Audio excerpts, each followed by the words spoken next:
Good evening, Great Britain. We're Oasis, and this is Top of the Pops, and tonight we're exclusive. Hello, Mum. My guest today is a man that needs no introduction. In fact, he doesn't even need two names, just Noel. He's made headline news a lot, filled stadiums around the world, and has a habit of finding himself at a winner's party or two. I've interviewed him many times, but this time we're going right back to the beginning. I've handpicked clips from across 4 decades, and it's his turn to sit down with me and take a look. It's Noel Gallagher. OK, so we've got 10 or so clips to show you, some of whom you're in, some of whom you're not in. Oh, right. Do you ever look at your own stuff, your old stuff back? No, I don't really have the... If there's something on, like an old Oasis gig, I'll watch it for the first 10 minutes, you know, until I go, right, I remember it now, you know, and that's it. And what about your old records? No, I mean, if I'm in the back of a cab and one comes on, I'll get the guy to turn it up. So, do you know what I mean? But I love that. All right, I'm going to take you way back first. This is from November 24th, 1983. Any ideas? 1983? Well, I was still at school. Oh, no, I just left school. I'd left school, so no. Let's take a look. Go on. What a charming man. And talking of charming men, at number 30 this week, these are the Smiths. Oh, wow. No, I do miss Top of the Pops.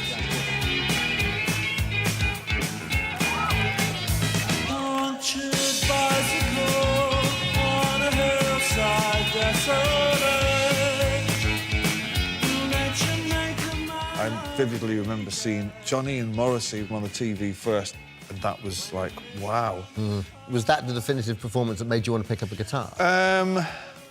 Johnny was the first guitarist that I can ever remember. Looked like he was enjoying himself in the indie realm, you know what I mean? Indie guitarists were always head down and very serious, particularly Mancunians. He was a big influence on me then, you know, to want to be a songwriter. Yeah. I've sat in many a Friday night having a drink and what have you, and just like watching Top of the Pops. They're amazing, you know. You get like banana, you know, like you say, Bananarama followed by, you know, Bauhaus, you know, followed by some novelty record by a fucking stuffed giraffe, you know. They're followed by the Smiths, and I don't know. It reminds you of, you know, I mean, it's the one time I get nostalgic, I suppose.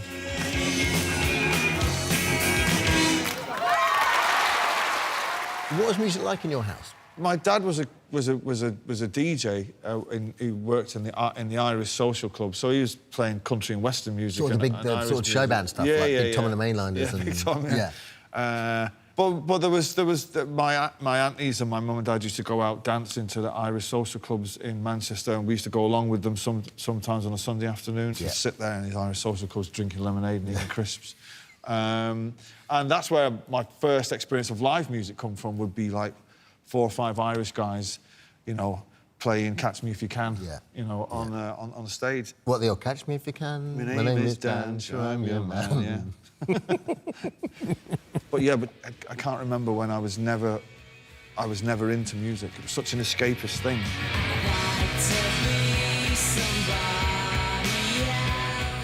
Was there anything particularly Mancunian for you about that at the time? I mean, we're so lucky to have grown up in that city, to walk the same streets and breathe the same air as, you know, the Buzzcocks and the Bee Gees, Joy Division, the New Order and the Smiths, and Happy Mondays and Stone Roses. It's quite insane. Yeah. To be interested in music and guitars and all that, I mean, you're just in the best city in the world. Let's take a look at this clip.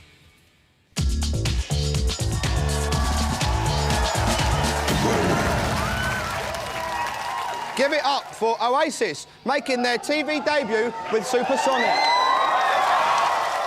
This is a mad programme, wasn't it, The Word? Oh, The Word is mental.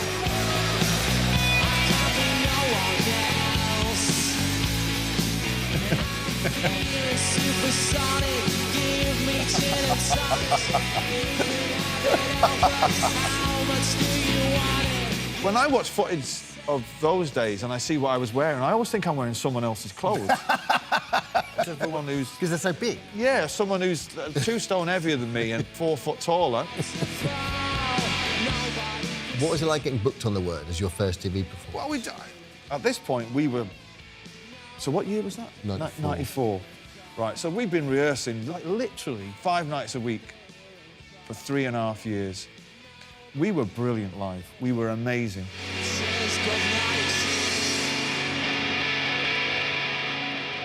At that point, I knew we were going to be relatively big. I just felt it in my... Because I wrote Live Forever and Cigarettes and Alcohol. Supersonic was out. I knew it. Oasis are being hyped as the best band around at the moment. 11 years old. Your new single is called Cigarettes and Alcohol. Now, what kind of an example is that to set to the British youth of today? The radio probably ain't going to touch it because it says cigarettes and alcohol, but it's not glorifying. It's not saying go on. It's not glorifying drinking or smoking. It's a feeling that you get when you're on the dole and you've got no money, maybe to escape from your surroundings, that maybe all you have is cigarettes and alcohol, and that's all that matters. Yeah, I can see it. We haven't mastered the art of the interview. I had a black eye that's why I had glasses on. What, do you remember where it had from? It was from one of the many fights on stage, or it's just I remember having I wore sunglasses for about 6 months, and it was almost because I had a black eye or a busted nose or something. Oasis went through this period of there being, like I said, it was only about a 6-month period, but nearly every gig that we did ended in a fight, a brawl in the crowd, or somebody. There was Between you and the crowd? Yeah, there was one particular night in Newcastle. It's been broadcast live on the radio where somebody got on stage and attacked me, and the guitar got damaged, and you hit him with the guitar? I hit him with the guitar, yeah. But it was honestly, there was like this 6-month period where every song we did would end up in a brawl. I remember one gig, somebody hit Liam in the head with a shoe, and he had the shoe. And I remember we come off stage just waiting at the front door for this guy to walk past with one shoe. We were going to annihilate him. And of course we never. Was that an exciting time for you? It's the best time. That post King Tut's kind of, I don't know, let's say 6 months. It was only like 20 years after the fact that you go, oh, it's an amazing period where you're the same age as your audience, you're in the same circumstances because you've not become really famous or wealthy yet. And maybe that period lasts for a year, 6 months. That's where you make your name. Yeah. Best band at the moment in the country. A bit cocky, a bit arrogant, that's all I. It's like watching the Clash again in 1977. Yeah, the first 93, 94 into 95 it's just an incredible time. Hello, we're Blur, we're #1, and we're going to be camping it up later on top of the Pops. OK,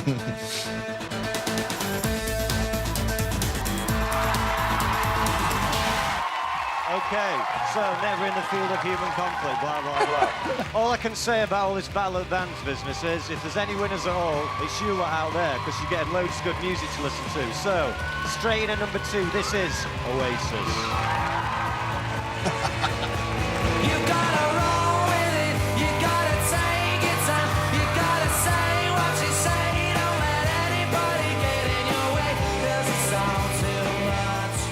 Top of the Pops, the Battle of the Bands.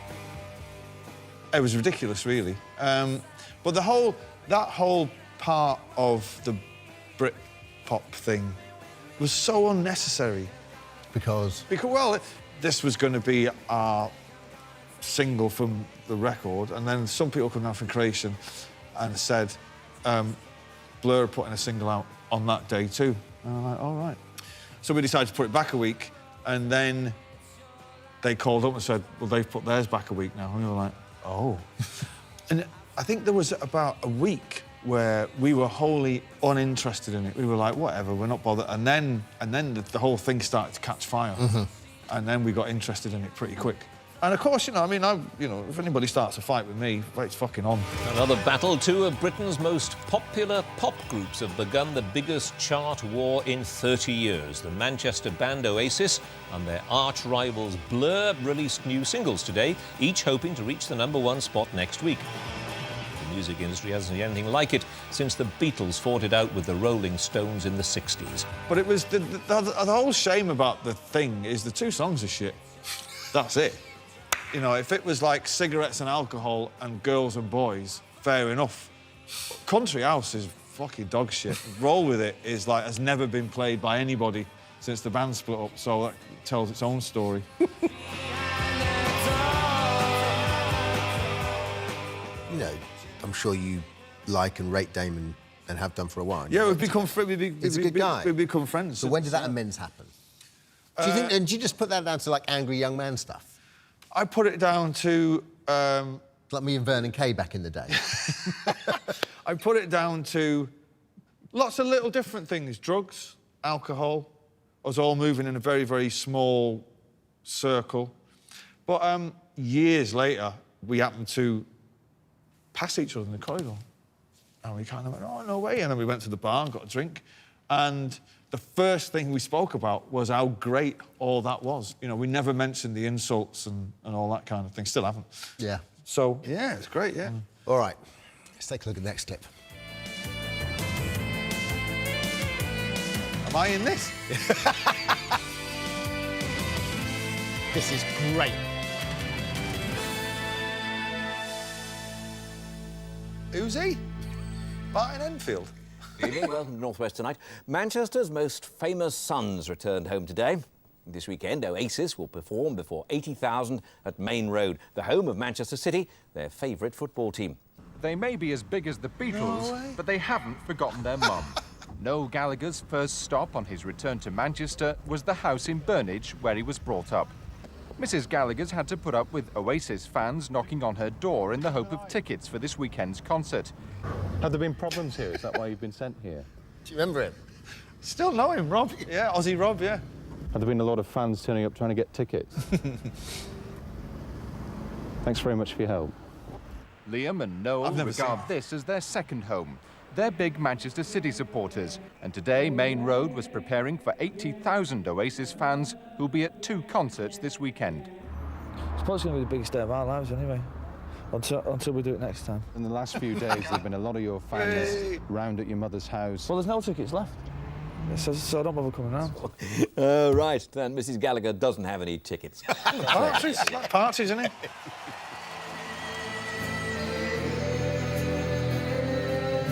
Take the time to make some sense of what you want to say. Cast your words away upon the waves. Obviously, everyone talks about Nebworth. Was this, in many ways, more important? When somebody said, we're going to put you on at Maine Road, we were like, a football stadium. We were like... Your football stadium as well. Somebody could write a book about that gig because, honestly, it's incredible.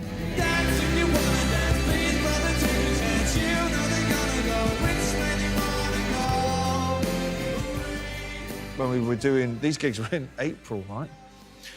And someone was saying, you can't play outdoors in Manchester in April. It'll rain. I was like, it fucking rains in August. What's the difference?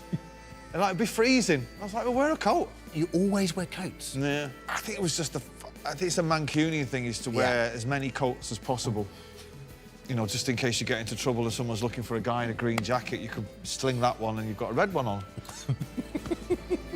You just get those moments that stick with you for the rest of your life, you know? Yeah, I remember sitting behind the stage in the Platt Lane end in a box and watching them dismantle the whole thing, and it ended up just in an empty stadium. And I wasn't really thinking of anything in particular. I was just kind of taking the moment in, you know what I mean? But they were great, amazing times, amazing gigs, and you know, it'll never be repeated.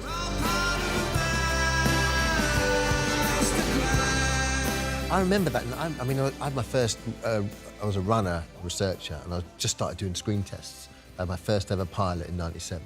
And I remember that summer, you know, I remember Euro 96, and I remember Blair getting elected. The whole kind of Cool Britannia moment. It was a really exciting time to live through. All right, Kev. It's coming home, it's coming. Well, it's great to be English, isn't it? I think for a long while we've not been feeling too good about ourselves in this country, and it's wonderful to see people being thrilled. Do you feel like you're making history? We are making history. Oh, definitely, yeah. There was just something about that generation and that whole thing, and the New Labour thing and all that. It was just a moment in time. I kind of felt it then, I feel it more now looking back, you know. So, I mean, the world was fucking amazing for a few years.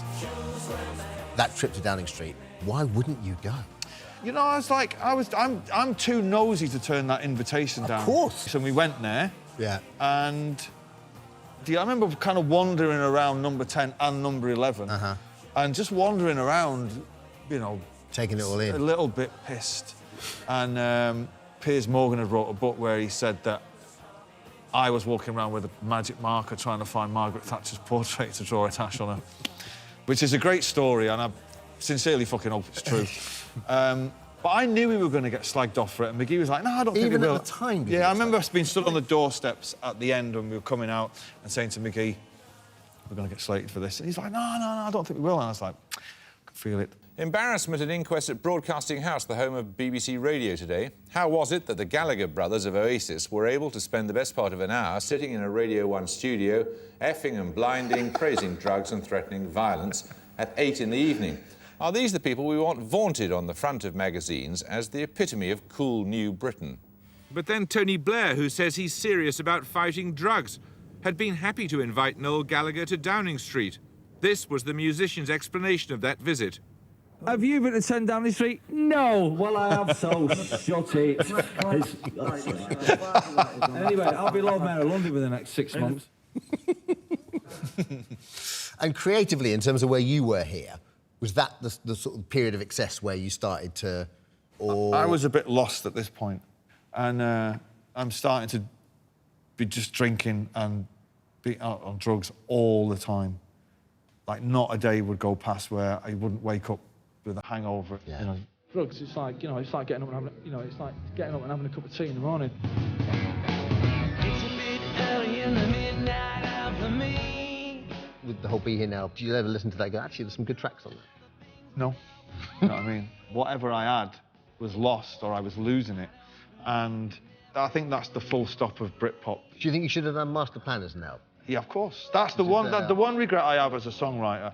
If that would have been our third album, it'd have been a different story completely. But I was so engrossed in what Oasis had become, I found it difficult to think outside of those parameters. So you would just... In terms of writing? Yeah. So you're just constantly going in ever-decreasing circles of, like, stadium rock. And, of course, once you get paid, you know, once you start buying fur coats and... There's a tipping point, isn't there? Of course. And then, of course, you can't still write songs about the man in the street after that. Yeah.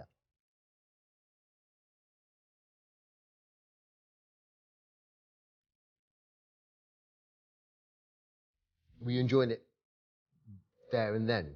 Well, I enjoyed it the same all the way to the end. You know, yeah. I mean, there was never a point in Oasis where we were all getting on. Never. You never had a moment where you... No, I mean, I joined last. And even I remember on the first day thinking, he's a fucking idiot. You know what I mean? That drummer has got to go. He's an idiot. So even from the very first rehearsal, I was like... I mean, how do you keep that energy up? Because for the music. And when the music wasn't enough was when I just said, I'm out, see you later.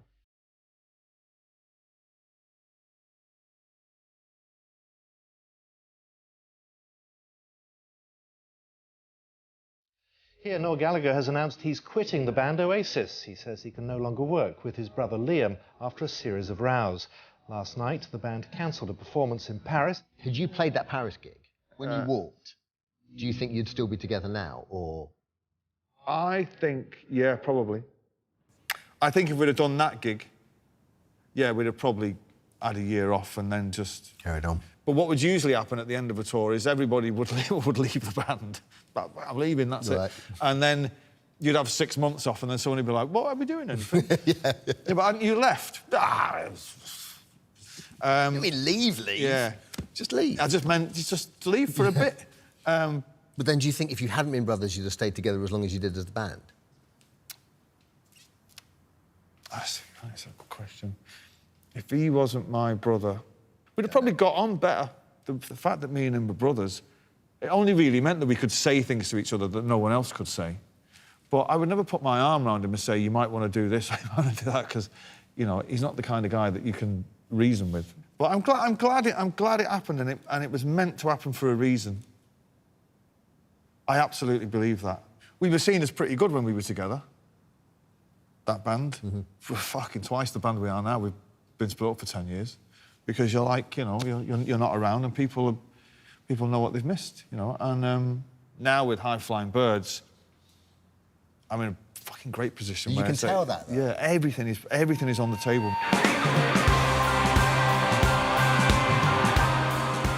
I was just going to say, who are these people? It's like my band. I thought this was Oasis.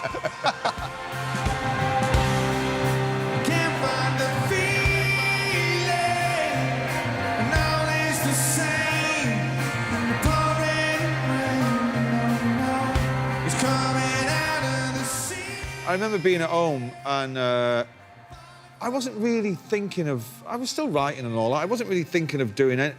I wasn't thinking that I'd retired, but I wasn't thinking of doing anything or putting anything together. And it was...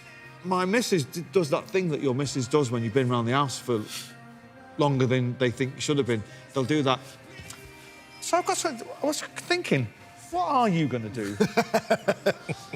You going to make another record? I don't know why, I think you should. and I was going,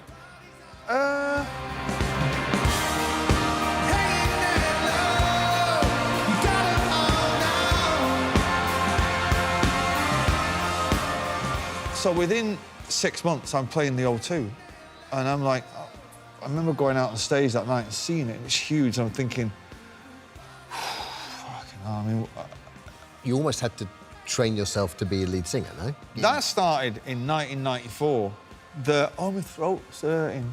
So I would do a couple of B-sides and think, well, while his throat's not hurting, I'll sing a couple of songs. Did you take lessons, or did you...? No, I've never taken a musical lesson in my life. No. I don't even warm up before I go on. You know? No, that's what the first song's for, mate. I've got girl singers in the band now, and they're like professionals, and they walk around the thing going... Sometimes I'll walk past the dressing room and there'll be, frankly, animal noises coming out of it, and I'll be like, are they all right in there? What's going on? They're just warming up. Fucking hell. It's great, but I was learning here, you know what I mean? I was learning, and this was just the start. Can we have it now for Noel Gallagher and his High Flying Birds? But for me, the magic trick of music is the first 2 albums, if you're a great songwriter, you've had in you since you were year dot, right? And then as you get older and you evolve, you know, it's about how you adapt. If not for the mountain, tell me who will stand tall. Like I say, nothing musically is off the table. I can go anywhere with what I do now. So, for instance, I've got a single out now that Oasis fans, they hate it. They don't just not like it, they fucking hate it, you know what I mean? And there is a certain section of people who want you just to be like that forever, you know, and you have a decision then to make as an artist. It's like, do I want to be like that, or do I want to teach these fuckers a lesson? I go back to the time of the night going into the back room to write Supersonic. Nobody wanted a song about fucking dog. I remember going into the rehearsal room with cigarettes and alcohol and playing that riff, and everyone going, can't do that. And I was like, I'm doing it, that's it. Nobody wanted Oasis before they came along. Yeah. You know, your taste has got you this far, so therefore... People buying into it. You've got to keep fucking going with it, you know what I mean? That's right. And I'm like, I can't, I'm hopelessly addicted to it. I love being a songwriter. I love writing songs. And the older that I get, the more I want to do. But we ain't done yet. Let's take a look at this clip. At 11 this morning, a minute's silence was observed across the UK to remember the 22 people killed in the Manchester Concert Hall terror attack.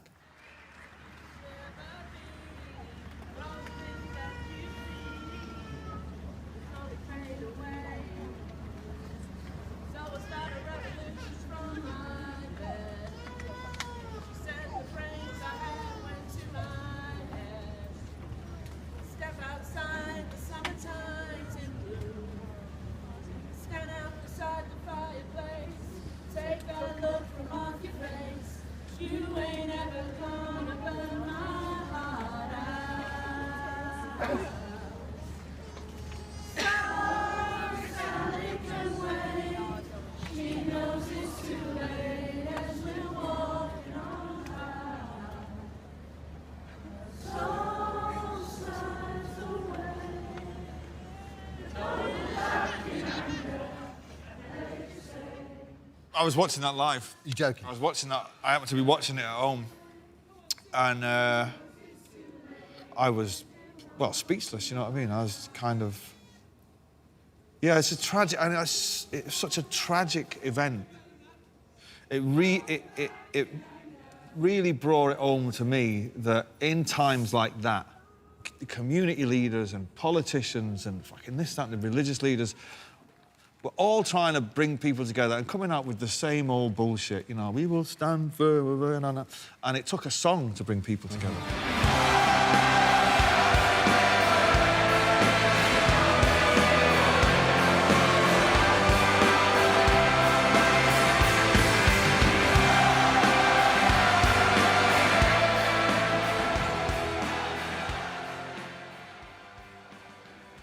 I can't even think of the words to express what it is. It's just the power of music is the thing that brings people together.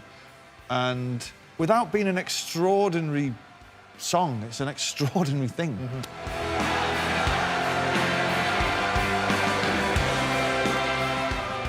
But the great songs that I've written, they all just fall out of the sky. All the ones that will be forever remembered. They're just there, you know, and nobody knows who Sally is. I don't know who Sally is, you know, and it's a song of no regrets, you know what I mean? It's a woman toasting her life thinking, you know what, I fucked it up somewhere along the line, but, you know, I've got no regrets. Gonna start a revolution from that night. They said the brains I had went to my... What would your 16-year-old self say to you now? If somebody would have tapped me on the shoulder and in the Kippax and said, by the time you get to your mid-50s, you'll have done all this, I'd be like, fucking nice one. Thanks, Noel.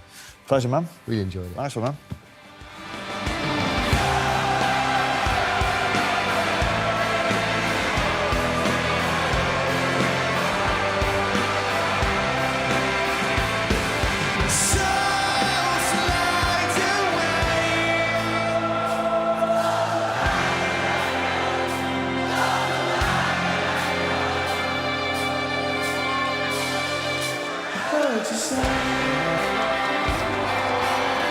Thank you very much.